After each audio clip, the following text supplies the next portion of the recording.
আমার অনেক দিনের ইচ্ছা ছিল জানেন তো, ভেটকি পাতুরি বানাবো কলা পাতায়। লাউ ও কুমড়ো পাতায় বানিয়েছি, কিন্তু কলা পাতা ঠিক আর হয়ে ওঠেনি। তাই কর্তামশাইকে বলতেই কলা পাতা নিয়ে এলো। তাই কি করলাম, ভেটকি মাছগুলোকে নুন জলে 15 মিনিটের জন্য চুবিয়ে রেখেছিলাম। এরপরে একটা বাটিতে 3 চামচ কালো সর্ষে, 3 চামচ সাদা সর্ষে, 2 চামচ পোস্ত, অল্প জল, 3টে কাঁচা লঙ্কা, আদা কুচি আর কিছুটা কাজু বাদাম দিয়ে একটা পেস্ট বানিয়ে নেব।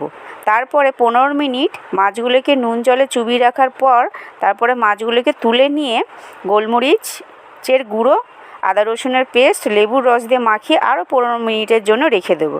এরপরে সর্ষের আর পোস্তর পেস্টের মধ্যে নুন, হলুদ গুঁড়ো, গরম মশলা, পরিমাণ মতো টক দই, চিনি, সর্ষের তেল দিয়ে মাখিয়ে রেখে দেবো কিছুক্ষণ। এরপর কলা পাতাগুলোকে, আমার কর্তামশাই কলা পাতাগুলোকে বেশ সাইজ করেই কেটে নিয়ে এসেছিলো, যাতে আমার পাতুরিগুলি করতে অসুবিধা না হয়।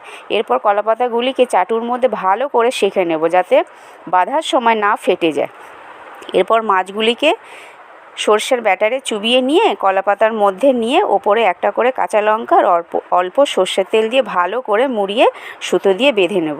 এরপর দেখুন একটা একটা করে সব আমি এইভাবে করেছি। হ্যাঁ, আমি বলবো না, এইটা করতে আমার কর্তামশাই পুরোটাই আমাকে হেল্প করেছিল।